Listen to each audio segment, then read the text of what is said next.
सुप्रभात विद्यार्थ्यांना. आज आपण इथे एका वेगळ्या विषयावर बोलणार आहोत आणि हा जो विषय आहे हा कदाचित तुमच्याच भोवती घुटमळणारा आहे किंवा तुमच्याशीच तो संबंधित आहे. तुम्ही जेव्हा लहान लहान हरकती करता ना, त्यावेळेला या हरकतींकडे घरातील मंडळी जी आहे ती तितकंसं गांभीर्याने पाहत नाही. याला कारण काय? तर याला कारण त्यांच्या दृष्टीने तुम्ही खूप लहान आहात. पण कालांतराने ज्यावेळेला तुमचं वय वाढत जातं, तुम्ही मोठे होत जाता, त्यावेळेला हीच घरातील माणसं तुम्हाला टोकत असतात, रोकत असतात आणि आवश्यक तिथे तुम्हाला सूचनाही करत असतात. सूचना कशाच्या असतात त्या? तर तू आता लहान राहिलेला नाहीस, तू मोठा झालेला आहेस. तुला तुझ्या कर्तव्याची, तुला जबाबदारीची जाणीव असायला हवी. तुमचंच उदाहरण घ्या ना. तुम्ही आता बऱ्यापैकी मोठे झालात, 10वीला आलात, बरोबर ना? हे वय जे आहे हे वय कळणारं वय आहे आणि या वयातच तुम्हाला घरातली माणसं किंवा बाहेरची का होईना तुम्हाला तुमच्या जबाबदारीची जाणीव करून देत असतात. याचं कारण असं आहे की या वयात जर तुम्हाला ही जाणीव करून दिली तर नक्कीच या जाणीवेचा किंवा या जबाबदारीचा परिणाम तुमच्यावरती होत असतो. तुम्ही प्रत्येक कामाकडे म्हणा किंवा आपल्या प्रत्येक हरकतीकडे म्हणा फार गांभीर्याने पाहायला लागतात.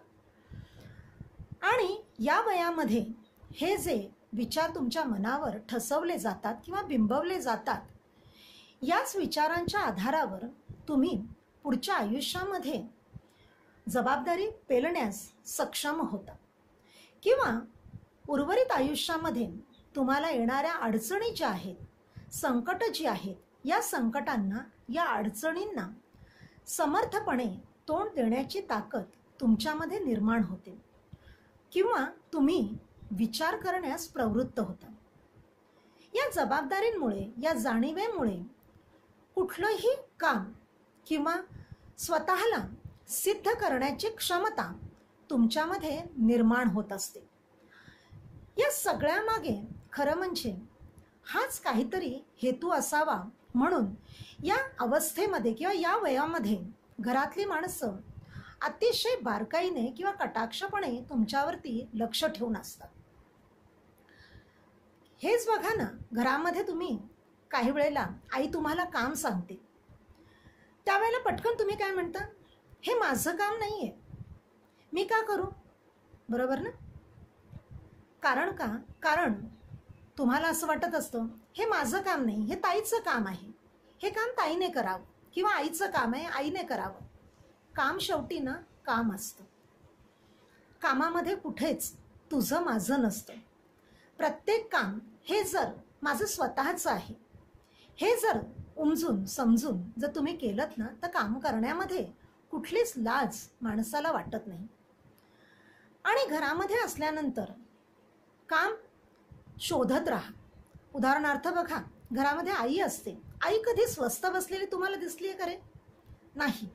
ती एक काम करायला घेते आणि त्या एका कामातून अनेक कामं तिच्या समोर येऊ लागतात.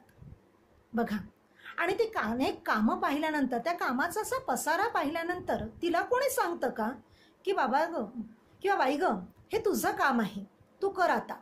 नाही. तिला माहिती आहे की हे मलाच करणं आहे आणि ती तितकंच समर्थपणे ती सगळी कामं आटोपण्याचा प्रयत्न करत असते, बरोबर? आणि सदैव हसत असते, प्रसन्न असते. आपल्या बाबतीत मात्र असं होत नाही. आता तुम्ही म्हणाल की मी काय सांगते नाही का? थोड्या वेळापूर्वी वयाचं उदाहरण दिलं, कर्तव्याचं, जबाबदारीची जाणीव करून दिली, आता मी तुम्हाला कामाबद्दल सांगते. खरंच आहे. याला कारण असं, या मागचं प्रयोजन काय माझं? तर या वयामध्ये ह्या सगळ्या गोष्टींची तुम्हाला जाणीव होणं अत्यंत महत्त्वाचं आहे. आणि ही जाणीव जर आत्ता झाली नाही तर आयुष्यामध्ये कधीच होत नाही. आपण प्रत्येक गोष्टीत चालढकलपणा करत असतो आणि हाच चालढकलपणा आपल्याला कालांतराने खूप महागात पडतो. हे सांगण्यामागचं माझं तात्पर्य एवढंच आहे की आज आपण जो पुढचा पाठ शिकणार आहोत त्या पाठाचं नाव आहे मोठे होत असलेल्या मुलांनो. हा पाठ डॉक्टर अनिल काकोडकर यांनी लिहिलेला आहे. या पाठामध्ये लेखकाने स्वतःचे 2 अनुभव तुमच्यासमोर मांडलेले आहेत. या अनुभवातूनच लेखक काय शिकले आणि त्यांना त्यांच्या एका विशिष्ट वयामध्ये हे अनुभव घ्यायला मिळाले किंवा हे अनुभवास मिळालं तशी परिस्थिती तुमच्या बाबतीत निर्माण होऊ नये. तुम्हाला जर आत्ताच या गोष्टींची जाणीव करून दिली तर कदाचित याचा फायदा तुम्हाला तुमच्या पुढच्या आयुष्यामध्ये होईल असं कदाचित लेखकाचं मत असावं. आणि म्हणूनच त्यांनी या पाठामध्ये तुम्हाला त्यांचे 2 अनुभव सांगून प्रेरित करण्याचा प्रयत्न केलेला आहे. हा पाठ हा स्थूल वाचनातला तुमच्या मराठी वाचन पाठ पुस्तकातला हा स्थूल वाचनाचा भाग आहे आणि या स्थूल वाचनाचा हा पहिला पाठ. तर या स्थूल वाचनामध्ये किंवा या पाठामध्ये लेखकाने मोठे झाल्यानंतर त्यांना आलेले अनुभव तुमच्याशी वाटलेले आहेत आणि या अनुभवातून लेखक काय शिकले, लेखकाने काय अनुभव घेतले, हे अनुभव त्यांनी तुम्हाला इथे सांगण्याचा प्रयत्न केलेला आहे. उद्देश त्यांचाही एकच असावा की आता तुमचं हे जे वय आहे हे वय मोठं होत जाणार आहे आणि या वयामध्ये जर तुम्हाला हे समजलं किंवा याची उपरती झाली तर कदाचित पुढच्या आयुष्यामध्ये येणारी जी संकट आहेत या संकटांमध्ये स्वतःला सिद्ध करण्याची क्षमता तुमच्यामध्ये निर्माण व्हावी हे एकमेव त्यांचं मत आहे. त्यांना असं वाटतं आणि हेच कुठेतरी या पाठाच्या माध्यमातून मीही तुम्हाला आज सांगण्याचा इथे प्रयत्न करणार आहे. चला तर मग आपण पाहूयात आपला पुढचा पाठ मोठे होत असलेल्या मुलांनो. मोठे होत असलेल्या मुलांनो. लेखक डॉक्टर अनिल काकोडकर. लेखक अनिल काकोडकर भारतातील सुप्रसिद्ध अणुशास्त्रज्ञ. तसेच त्यांना भारतीय स्वदेशी तंत्रज्ञानाचे जनकही म्हटले जाते. डॉक्टर अनिल काकोडकरांचा जन्म 11 नोव्हेंबर 1943 साली मध्य प्रदेशातील बारावनी या गावी झाला. त्यांनी आपले प्राथमिक व माध्यमिक शिक्षण तिथेच पूर्ण करून मॅट्रिक नंतर पुढील उच्च शिक्षणासाठी ते मुंबईला आले. मुंबईतून त्यांनी मेकॅनिकल तंत्रज्ञानाची पदवी घेऊन 1964 साली ते भाभा अणुसंशोधन केंद्रात रुजू झाले. डॉक्टर अनिल काकोडकरांनी जवळजवळ 250च्या वर शास्त्रीय संशोधनपर लेख लिहिले आहेत. या क्षेत्रातील त्यांचं योगदान पाहता त्यांना अनेक राष्ट्रीय व आंतरराष्ट्रीय पुरस्कारांनी गौरविण्यात आले होते. राष्ट्रीय पुरस्कारांमध्येच भारतात दिले जाणारे सर्वोच्च पुरस्कार म्हणजे पद्मश्री, पद्मभूषण व पद्मविभूषण यासारख्या पुरस्कारांनी त्यांना सन्मानित केले गेले आहे. या पाठामध्ये डॉक्टर अनिल काकोडकरांनी बार्क या संस्थेत काम करत असताना त्यांना जे अनुभव मिळाले त्या अनुभवांचा त्यांनी इथे विचार केलेला आहे किंवा ते विचार तुमच्यासमोर मांडलेले आहेत. बघा, भारतातील सुप्रसिद्ध अणुशास्त्रज्ञ, भारतीय अणुऊर्जा मंडळाचे माजी अध्यक्ष, भारत सरकारच्या पद्मविभूषण पुरस्काराने सन्मानित. मोठे होत असलेल्या मुलांना उद्देशून डॉक्टर काकोडकर यांनी हे पत्र लिहिले आहे.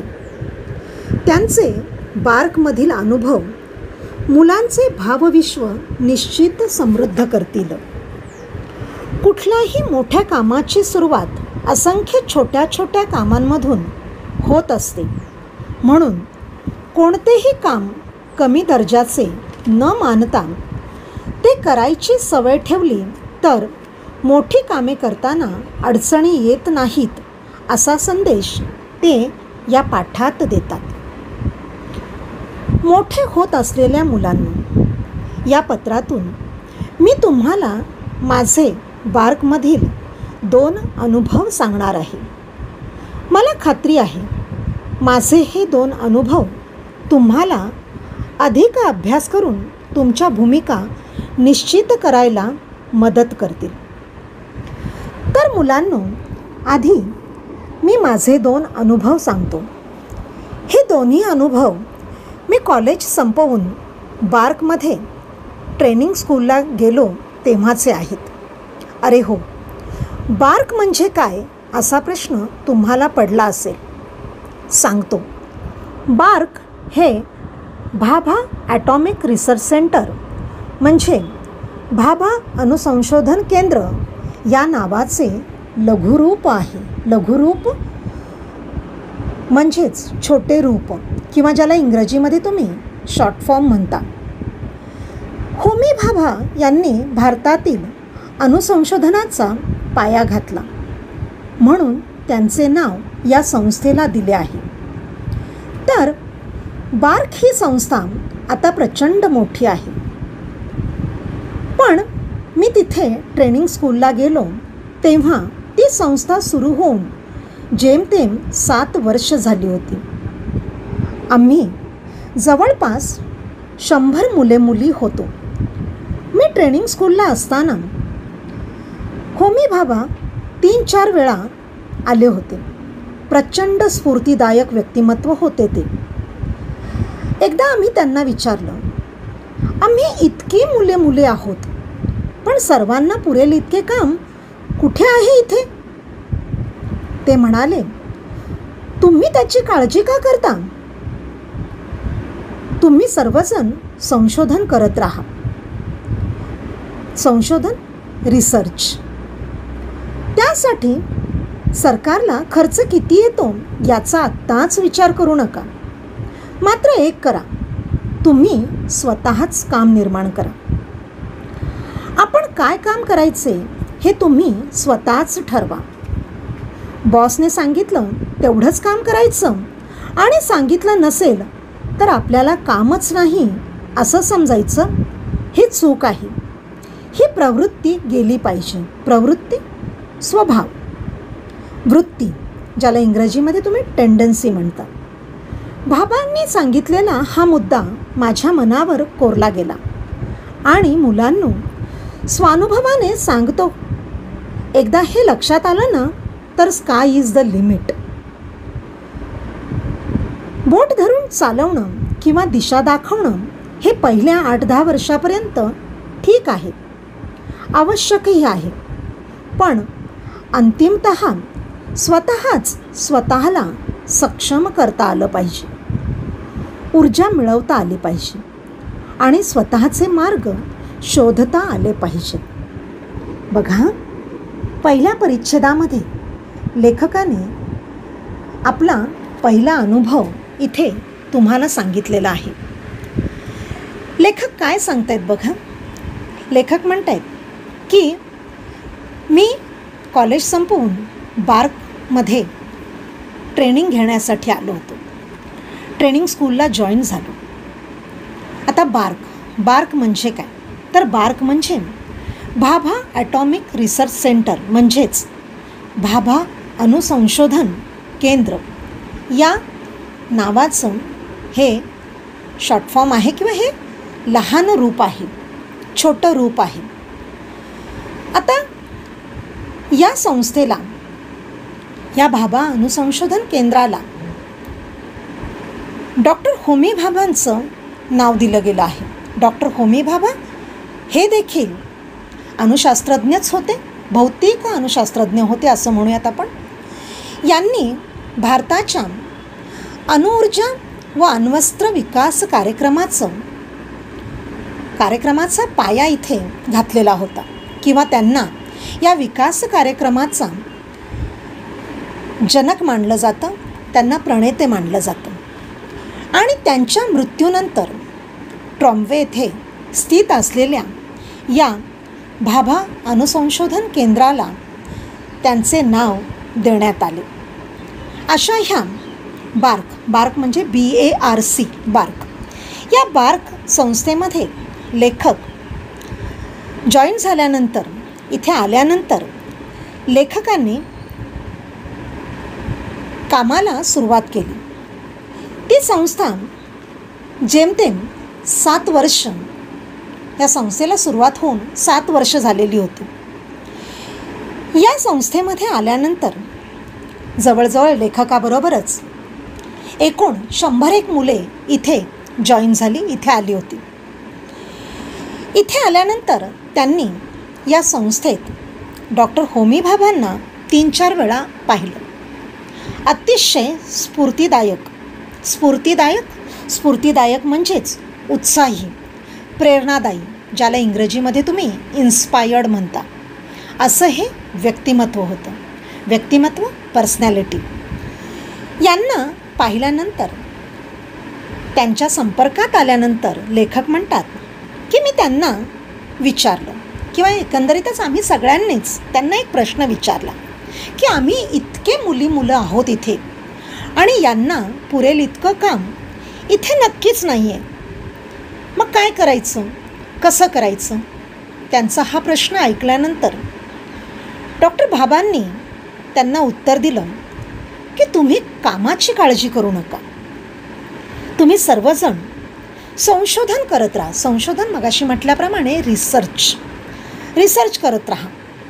आणि रिसर्च करत असताना सरकारला किती खर्च येईल याची चिंता तुम्ही करू नका, याचा विचार तुम्ही करू नका. तुम्ही काम नसलं तरीही स्वतःच कामाची निर्मिती करत राहा आणि ठरवा की आपल्याला नेमकं काय काम करायचं आहे. त्यांचा हा विचार लेखकांना इतका भावला की लेखक म्हणतात की त्यांचा हा विचार मी माझ्या मनावर, माझ्या हृदयावर कोरून ठेवला खरोखरच. आणि त्यांच्या या विचारातून मला एक गोष्ट कळली की ती म्हणजे की खरंच ही जी कामाबद्दलची आपली प्रवृत्ती आहे ना, आपला स्वभाव जो आहे ना, हा स्वभाव जर आपण काढून टाकला ना तर खरोखरच स्काय इज द लिमिट म्हणजे काय तर कामाला ना मर्यादा नसते, ते अवकाशा इतके अमर्याद असते, याचा अनुभव त्या क्षणी मला आलेला होता. खरंच आहे मुलांनो की बोट धरून चालवणं हा वाक्प्रचार आहे, म्हणजे आधार देऊन मार्ग दाखवणं किंवा दिशा दाखवणं हाही वाक्प्रचार आहे. याचा अर्थ आहे योग्य मार्ग दाखवणं. हे कितपत होतं, हे कुठल्या वर्षापर्यंत, तर जेमतेम वयाच्या 8 ते 10 वर्षापर्यंत ठीक आहे. पण शेवटी स्वतःचा मार्ग हा स्वतःलाच शोधता आला पाहिजे. हे मी त्या अनुभवातून, माझ्या पहिल्या अनुभवातून शिकलो होतो. असा हा पहिला अनुभव लेखकाने इथे मुलांनो तुम्हाला सांगितलेला आहे की तुम्हीही नेहमी किंवा तुमचंही कामाबद्दलची नेहमी कुरकुर असते, बरोबर ना. मला काही कामच नाही असं नाही.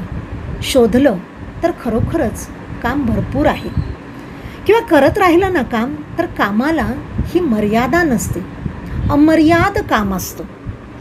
बघा, या अनुभवातून लेखक नवीन काहीतरी शिकले होते आणि त्यांचा हा अनुभव त्यांनी तुम्हाला सांगितलेला आहे. म्हणजेच तुम्हीही या अनुभवातून आपल्याला काय घ्यायचं आहे यावर विचार केला पाहिजे.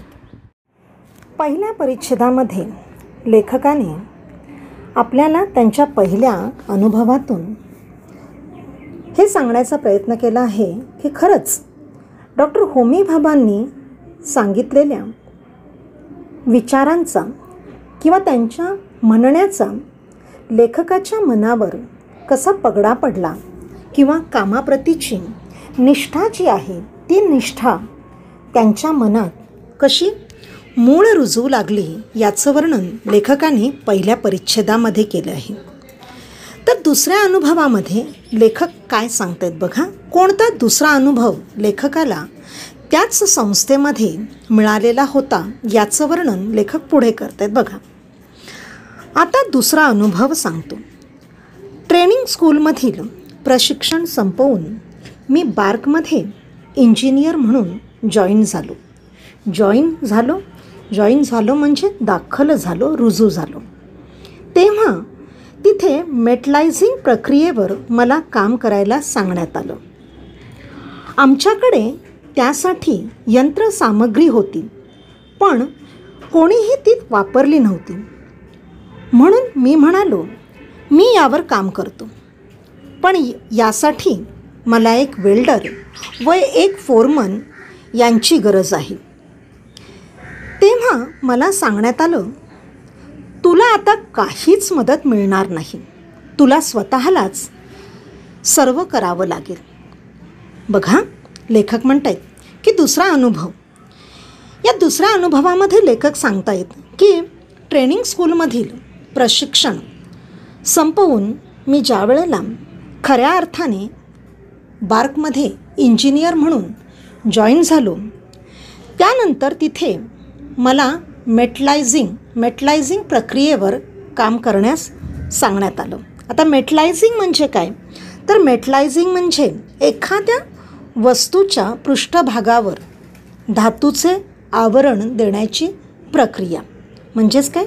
तर एखाद्या धातू म्हणजे मेटलला कोटिंग करण्याचं काम जे आहे, त्याच्या सरफेसवरती की कोटिंग करण्याचं काम जे आहे ते काम करण्यास मला सांगण्यात आलं. आता लेखक म्हणतात की त्यासाठी लागणारी सगळी यंत्रसामग्री म्हणजे काय?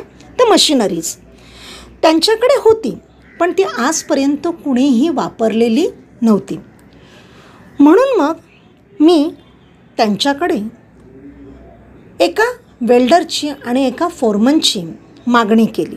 आता वेल्डर म्हणजे काय? तर वेल्डर म्हणजे धातू जो आहे तो धातू जोडणारा मनुष्य, जोडणी करणारा. आणि फोरमन म्हणजे कोण? तर फोरमन म्हणजे कामगारांचा मुख्य जो असतो ना, त्याला म्हटलं जातं. अशा दोन व्यक्तींची मी त्यांच्याकडे मागणी केली. आता माझी ही मागणी ऐकल्यानंतर मला लगेचच काय सांगण्यात आलं की तुला अशी कुठल्याही प्रकारची मदत आमच्याकडून मिळणार नाही, तुला स्वतःलाच सर्व करावं लागेल. बघा, असं म्हटल्यानंतर लेखक विचार करायला लागले. लेखकांनी काय केलं? बघा, लेखक म्हणतात की वरिष्ठांची आज्ञा म्हणून मी सुरुवात केली. वरिष्ठ म्हणजे कोण? तर वरिष्ठ म्हणजे उच्च अधिकारी जे असतात त्यांना म्हटलं जातं. तर त्यांची आज्ञा मानून मी कामाला सुरुवात केली आणि बरीच धडपड करून ते काम पूर्ण केले. मग त्यांनी त्या कार्यक्रमाची व्याप्ती वाढवली. व्याप्ती म्हणजे विस्तार. हे करूया, ते करूया असं बरंच काय काय म्हणाले आणि मग विचारलं, आता सांग तुला काय पाहिजे? तुला वेल्डर मिळेल, फोरमन मिळेल, आणखी जे हवं असेल ते सर्व मिळेल. यावर मी म्हणालो, आता मला काहीच नको, मी स्वतः सर्व करीन. तेव्हा ते म्हणाले, काम सुरू करण्याआधीच लोक काय काय मागण्या करतात आणि या वृत्तीमुळेच आत्तापर्यंत ते काम झालेलं नव्हतं. म्हणून आम्ही तुला वेल्डर व फोरमन द्यायला नाही म्हणालो होतो. समजलं की लेखकाला त्यांनी वेल्डर आणि फोरमन देण्यास नकार का दिला होता. ज्या वेळेला त्यांना हा नकार मिळाला, त्यांना ही मदत मिळाली नाही त्यावेळेला त्यांनी आपल्या उच्च अधिकाऱ्यांची ही आज्ञा मानून कामाला सुरुवात केली. प्रयत्न करून करून, धडपड करून करून लेखकाने अंगावर पडलेली ही जी जबाबदारी होती, ही जबाबदारी पूर्ण केली. आणि मग त्यांचं हे काम पाहिल्यानंतर तिथल्या त्यांच्या वरिष्ठांनी कामाचा विस्तार केला. कामाचं स्वरूप जे आहे ते कामाचं स्वरूप आणखी वाढवलं. आपण हे करूयात, आपण ते करूयात असं सगळं सांगायला सुरुवात केली. आणि हे सांगता सांगताच त्यांनी लेखकांना विचारलं की आता आम्हाला सांग, तुला कशाची गरज आहे, की तुला कशाची आवश्यकता आहे, तुला काय हवं आहे. आणि आता तू जे मागशील ना ते आम्ही तुला देऊ. तुझ्या सर्व मागण्या आम्ही पूर्ण करू. तुला वेल्डरची आवश्यकता असेल तर तो वेल्डर मिळेल. तुला फोरमनची आवश्यकता असेल तर फोरमन मिळेल. तुला जे हवं ते आम्ही सर्व तुला उपलब्ध करून देऊ. यावर लेखक म्हणतात की मी म्हणालो की आता मला यातलं काहीच नको. आता जे काही आहे ते मी एकट्यानेच पूर्ण करेन. यावर त्या वरिष्ठांनी लेखकांच्या मनातला गैरसमज दूर केला की ते म्हणाले की इथे आल्यानंतर किंवा कुठेही ज्यावेळेला माणूस कामाला सुरुवात करतो ना, कामाला सुरुवात करण्याआधीच त्याच्या मागण्या अमर्याद असतात, अफाट मागण्या असतात. आणि मागण्या जर पूर्ण झाल्या नाहीत तर माणूस तिथे काम करण्यास नकार देतो. आणि हेच आम्हाला नको होतं. इथे तुझ्या आधी आलेल्या बऱ्याच लोकांनी हेच केलं आणि म्हणूनच इथे या मशिनरीज अशाच पडून होत्या किंवा इथे यावर मेटलायझिंग प्रक्रियेवर याआधी कुणीही काम केलेलं नव्हतं. म्हणून ते काम तसंच्या तसंच पडून होतं.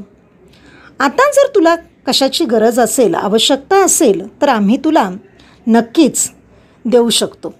बघा, असं म्हटल्यानंतर लेखक काय म्हणाले बघा, आता मात्र तुझ्या हाताखाली पाहिजे तेवढे लोक घे. आता ते तुझं ऐकतील, कारण त्यांनी पाहिलंय तू हे करू शकतोस. आणि आता हेही लक्षात घे की एकटा माणूस जास्त काम करू शकत नाही. थोडक्यात काय तर तुम्ही करू शकता हे आधी दाखवा, मग इतरांना काम सांगा. आपल्याला येत नसताना दुसऱ्यांना काम सांगणं योग्य नाही.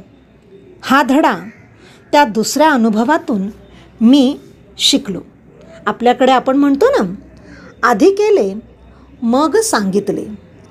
या सुवचनाची पूर्तता लेखकाने इथे केलेली आहे बघा. त्यांच्या वरिष्ठांनी लेखकांना काय सांगितलं बघा, की आता तुला तुझ्या हाताखाली जितकी माणसं हवी असतील तितकी माणसं आम्ही तुला देऊ. तेवढे तू माग, आम्ही तुला देऊ. का? कारण आता लोकांनी तुला प्रत्यक्ष काम करताना पाहिलेलं आहे. यापुढे ज्या वेळेला ही माणसं तुझ्या हाताखाली काम करतील ना, त्यावेळेला ती माणसं तुझं ऐकतील, तुला नाही म्हणणार नाहीत.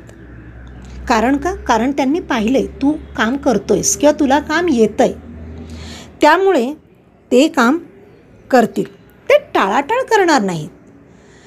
आणि त्याचबरोबर की एकटा माणूस काम करू शकत नाही हेही तुझ्या लक्षात आलेलंच आहे किंवा त्यांनी पाहिलेलंच आहे. त्या माणसांनीही पाहिलेलं आहे की एकटा माणसाला हे शक्य नाही. इथे मनुष्य बळाची आवश्यकता आहे. थोडक्यात काय तर प्रत्येकाने आधी स्वतः केलं पाहिजे आणि मग इतरांना त्या कामासाठी प्रेरित केलं पाहिजे. बघा, आपल्याकडे याचीच कमतरता आपल्याला दिसून येते. आपल्याकडे आपण काय करतो, आपण स्वतः तर काही करत नाही, पण इतरांना मात्र ऑर्डर देण्याची कामं करत असतो. तू हे कर, तू ते कर. मग समोरची व्यक्ती खरंच विचार करायला लागते की ही व्यक्ती स्वतः बसली आहे आणि आपल्याला मात्र कामं सांगते. आणि मग अशा वेळेला माणसं कामं करण्यापासून थोडीशी टाळाटाळ करायला लागतात. हेच होऊ नये म्हणूनच लेखक म्हणतात की तिथे असणाऱ्या ह्या अधिकारी वर्गाने मला हा अनुभव दिलेला होता. आणि हा अनुभव माझ्या आयुष्यातला सुरुवातीच्या काळातला दुसरा अनुभव होता. आणि या दोन्हीही अनुभवातून मी बरंच काही शिकलो आहे. बघा, तर मुलांनो, जवळपास 50 वर्षापूर्वीचे हे 2 अनुभव मला आजही खूप महत्त्वाचे वाटतात. यातील आशय गाभा तुम्ही आत्ताच नीट समजून घेतला तर मोठे होण्याच्या प्रक्रियेत तुम्हाला त्याचा फायदाच होईल, याची मला खात्री आहे. बघा, लेखकाचे हे दोन्हीही अनुभव जे आहेत, हे अनुभव जवळजवळ 50 वर्षापूर्वीचे आहेत. आणि हे दोन्ही अनुभव लेखकाने आज तुमच्याबरोबर वाटून घेतलेले आहेत किंवा तुमच्याबरोबर त्यांनी शेअर केलेले आहेत. बघा ना, पण ह्या दोन्ही अनुभव अत्यंत महत्त्वाचे आहेत. आणि हे यातला जर आशय, याचा अर्थ, याचा गाभा जर तुम्ही नीट समजून घेतलात ना, तर खरोखर आपण जेव्हा मोठे होऊ किंवा तुम्ही जेव्हा मोठे व्हाल त्यावेळेला हे दोन्हीही अनुभव तुमच्या नक्कीच फायद्याचे ठरतील असा ठाम विश्वास लेखकाला या ठिकाणी आहे. आणि म्हणूनच लेखक म्हणतात की या दोन्ही अनुभवातून मी जसं शिकलो, हे अनुभव मला कोणी दिले नाहीत, मी ते अनुभवले आणि त्या अनुभवातून मी बरंच काही आयुष्यामध्ये शिकलो. आणि आज माझी या जगाला जी ओळख आहे ती ओळख निर्माण होण्यास खूप फायद्याचे ठरले. तसेच तुम्हालाही जर स्वतःची ओळख किंवा स्वतःला सक्षम जर करायचं असेल तर असे अनुभव गाठीशी बांधा आणि या अनुभवांचा आयुष्यामध्ये उपयोग करायला शिका. याचा फायदा करून घ्या. याचा फायदा जर केला तर खरोखरच तुम्हीही अशा त्या यशाच्या उंच अशा शिखरापर्यंत नक्कीच पोहोचू शकता.